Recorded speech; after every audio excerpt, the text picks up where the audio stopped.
It is time to discuss Season 1, Episode 21 of My Little Pony, Friendship is Magic. This is Over a Barrel, which is not quite what I thought. I thought this was going to be like a rodeo episode from the title. This is a weird episode that tries to do a lot, but it does it in a weird way. It's not as weird as the Diamond Dogs. The Diamond Dogs were at least memorable and fun. I don't know if fun is how I would describe that nightmare fuel, but... Iconic. Okay.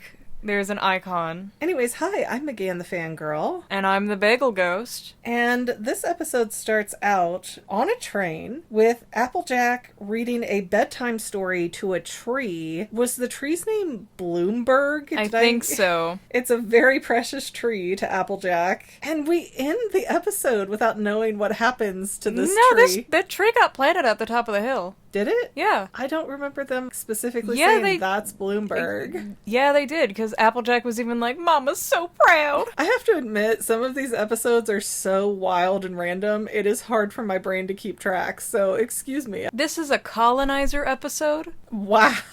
Anyways, this train is going to Appaloosa, ha ha ha ha ha ha ha, because that's a type of a horse, and it's got an apple reference in it, ha ha ha ha. And Rarity is getting so mad because Applejack and her tree have their own private car where Rarity has to share with all the other ponies plus Spike. And Spike's in this car flipping out because he wants to go to sleep and the other ponies won't shut the heck up, yet he has a privacy curtain and he doesn't even try to pull it. And it's how else is he gonna peep at Rarity? Wow. Speaking of Rarity, once Applejack was done reading that bedtime story to the tree, Rarity comes in like, you're reading a story to a tree, but not to me? I thought she was just mad because she wanted the private car. I mean, yes, but it feels like your girlfriend being upset that you're not giving her enough attention. There are girlfriends in my head. But Applejack ends up with Rainbow Dash. I don't like that. I don't like that. I hate that. But we get to the next day, and while the ponies are looking out of the windows of the train, which is horse-drawn, which I don't know what I expected in this universe, but it was not horses drawing the train. This is the only time there is a horse-drawn train in the series. They ditched that so fast. Yeah, that is so bizarre. It seems like you could easily have an engineer pony. You have an old playset where Pinkie Pie is like the train conductor and it goes on a little track.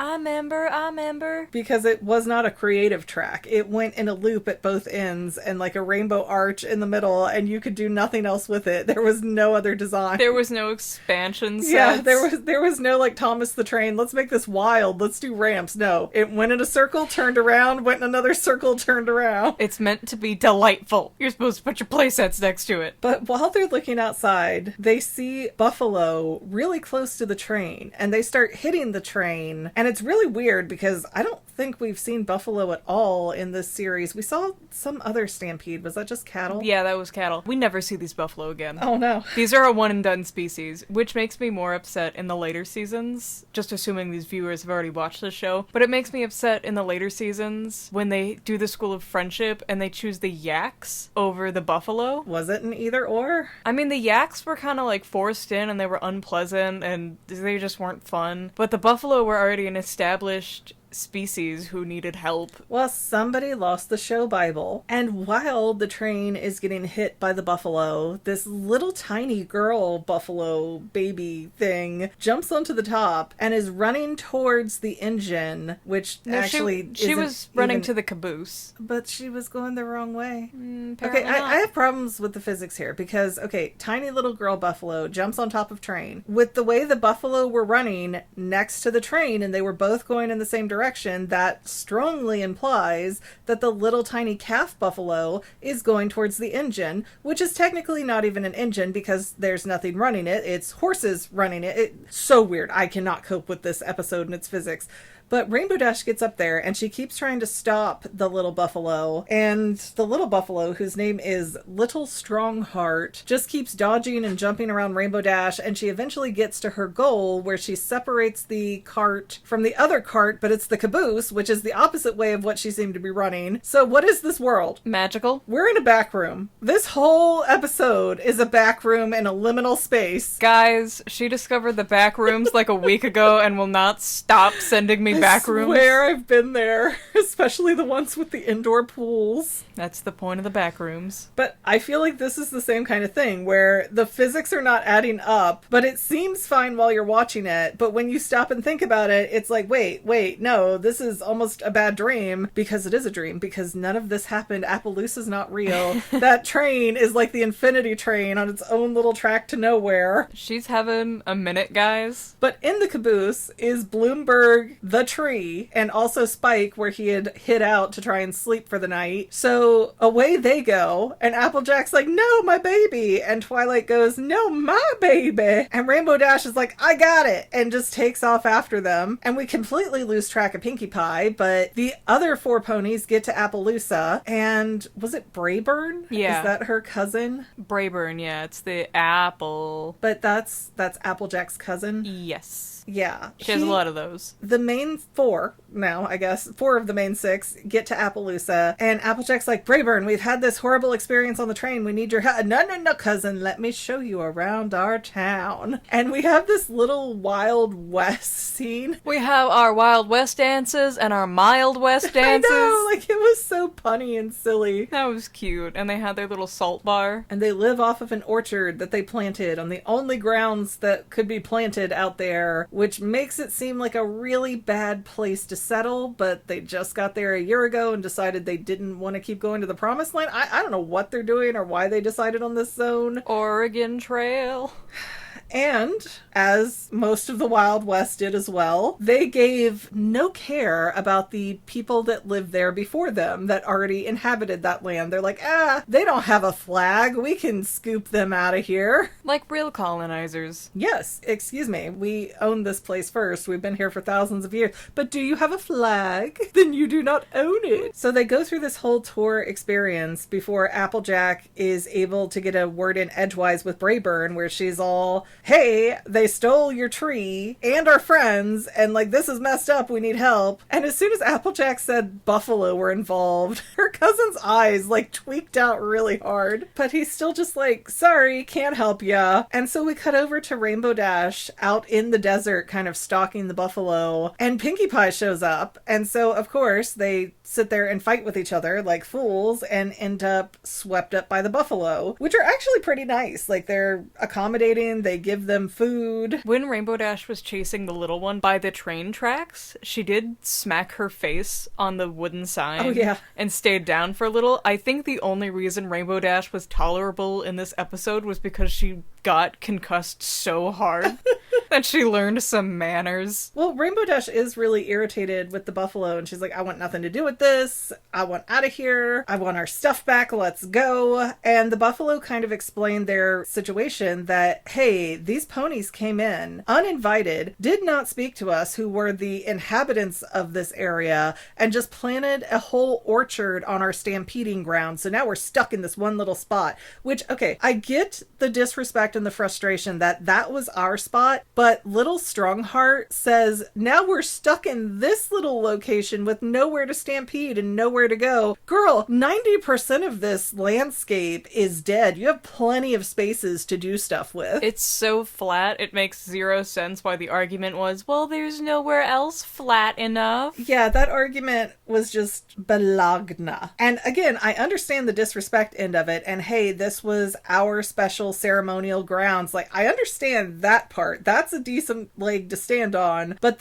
we can't move it because there's nowhere else. Girl, you're in a plateau. There is nothing else. It's you, probably some coyotes, and Appaloosa. That's it. And Appaloosa is all of a city block long. And you know, they seem to have a lot of turquoise gems because they feed Spike like 2-3 bowls of it. Yeah. So they could have had some trade. Yeah, and Rainbow Dash becomes very empowered by this, that she wants to stand up for the buffalo and fight for their rights with the Appaloosans. And so they come together to have, and I kind of feel weird using this word, but for lack of a better one, a powwow. They have the buffalo and the Appaloosans meet up to try and discuss it, and Little Strongheart is wanting to explain their side, and Brayburn is wanting to explain their side, but it quickly devolves into Rainbow Dash and Applejack just fighting of, hey, we have nowhere else to plant these trees. We don't care. It was our turf first, like some stupid sharks in the jet thing. They could have had a reasonable discussion and worked it out. They really wanted to have one, but Rainbow Dash. Applejack is at fault here too. This is not a Rainbow Dash alone issue. You have two stubborn idiots fighting each other. Fair, but Rainbow Dash started the fight. That doesn't mean Applejack has to pick up the banner. It's not her zoo, it's not her monkey. She literally could let her cousin speak for his own city. Well, she just brought her baby into this town. She's mad. So then Pinkie Pie chimes in, and she goes, I have a solution for this, guys. It's gonna be great. And she apparently constructs a stage and becomes a saloon girl and starts singing it's about... a beautiful outfit, by the way. Like, one It of is the really best. cute. Her hair is really done up well, too. But she starts singing about caring and sharing, and the Appaloosans and the buffalo are both like, we agree, this is the worst thing we've ever seen. And it escalates into the buffalo saying, we're stampeding through your town at noon tomorrow. If those trees aren't out of here, then good luck to whatever can survive our stampede. Pinkie Pie really wants to help, but she does what all school guidance counselors do. Shove an opinion that has nothing to do with this down our throats. Because guidance counselors wanted to be therapists, but they didn't want to go to school for any length of time that would require them to be therapists. And it did not work out. Instead of talking, she sang at them. Yeah, and it seemed like the leader of the buffalo was about to back down and not stampede Appaloosa, but then Pinkie Pie came back to sing again, and his eyes start twitching, and he just leads them into the rage. I would be so upset too. Like, how dare you sing at me? How dare you come back with that nightmare just to taunt me? And the weird thing is, the only defense that the Appaloosans come up with, they're out in the Wild West. How did they not have adequate ways to defend themselves? I know it's a kid show, but still, it's a weird gap. So the Appaloosans make apple pies to throw at the buffalo, and that's supposed to be some kind of stopping force. It's haha funny. It is goofy. I mean, the episode is otherwise so serious, and then like, oh, let's just fling pies. I That'll mean, stop I wouldn't. them. In a cartoon, you take pieing silly, but in real life, there have been many stunt people who get pied in the face and they like break their nose on the tin. I don't think that's the direction they were going with on this, but I agree. In real life, if somebody threw a pie in my face, that would be so jarring and outside of my realm of expectations that I'd be staring blankly too. Although I guess the pie in the face had its moment because the chief buffalo tastes his own face and goes, oh, this is delicious. Let's work out a deal where you cut down a pathway through your trees and then you hand us pies as we go through and then we won't destroy you. Like, okay, what? You pay the toll. They have no other food, apparently. But doesn't this run the risk that the ponies are going to starve because they're giving so much to the buffalo, who is a huge population? Should have thought about that before they colonized. True. Again, coming to the desert with no irrigation and like, hey, here's one patch of land, we say it's free, is very arrogant. But I don't know that the solution is a solution. They still had to cut down trees, and they didn't uproot them and transplant them like Applejack should have had them doing.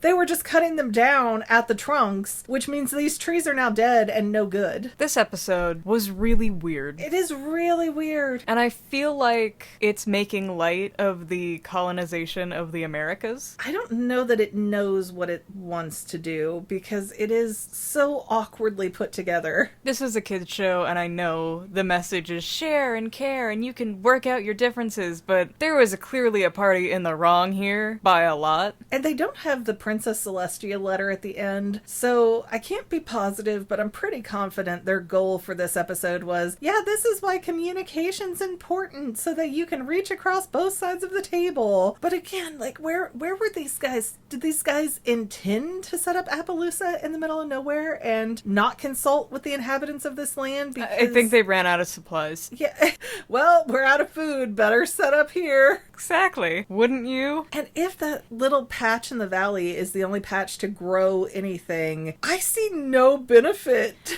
And they have a salt bar. That makes it so much worse. Yeah, I see see no benefit to setting up the city, but I'm not a horse, so... How'd you feel about this whole episode? Like, it did not make a ton of sense. And, again, it got so silly goofy at the end. It just does not feel like it's written as well as most of the other episodes. Even the Diamond Dogs, for as weird and off-putting as they are as beings, they at least have a story arc where, you know, Rarity kind of comes out on top. I don't know that there's a winner in this one. The winner was the 20 minutes you spent not thinking about other stuff. I guess. I have no real thoughts. This was just weird. This is clearly an episode that is a victim of the early show weirdness. But we can't use that forever. We're at the end of the first season. It gets better in season 2, I swear. Well, we'll see if we make that as an episode by episode recording. I'm still not sure if we are committed to going to season 2 and beyond at this stage. Oh my, there's so much ponies. Maybe we do this by like a season recap? Yeah, but eventually you're gonna move. Eventually you're gonna go to college or have a job or something. That's in the distant future. It's like a year from now. We got 7 seasons to get through. Plus movies. Okay, I think we need to wrap this up here because apparently we got a lot to try and do. Pretty please don't forget to like, subscribe, comment, and or share. That's all free for you. We have paid channel memberships if you are open to options that are not exactly free for you. And other than that, we will see you in the next episode, which I know, what did you say it was? Celestia's Pet, that one. Oh, okay. I have no memory of this one, so it'll be a surprise. See you next time, guys. Bye. Bye. And to any of my members here on YouTube, a huge bottom of my heart thank you for all of your help and support. If you would like to become a paid channel member, there is a link in the description below. Thanks again, guys. Love you. Well, family members, we're almost done, but I want to invite you to hang out with me in some other places. I'm on Twitter and Instagram as my own personal self, and I have a Facebook page too, but I mostly just post photos over there. And sometimes people say, hey McGann, I want to mail you something. How do I do that? Easy. Just click the About tab on my channel page and my most current P.O. Box info will be right there. I also run another channel, The Family. It's really a hodgepodge channel where we might post anything. Oh yeah, and I also sell shirts and stickers and stuff with the Family and the Fangirl logos. If that is your cup of tea, I have a link in every description of every video. Finally, if you want to help out the Fangirl channel and make sure I'm putting out video essays for years to come, the best way you can help is by subscribing and watching more of my videos, whether they're new, old, whatever. Maybe even share 1 or 2 on social media, help spread the word. People who watch to the end of videos, like you, helps to tell the site, hey, this is a good video, we should recommend it to other people. So if you made it this far, leave me a comment of something like, hey, I made it to the end. Love ya. See you next time, family members.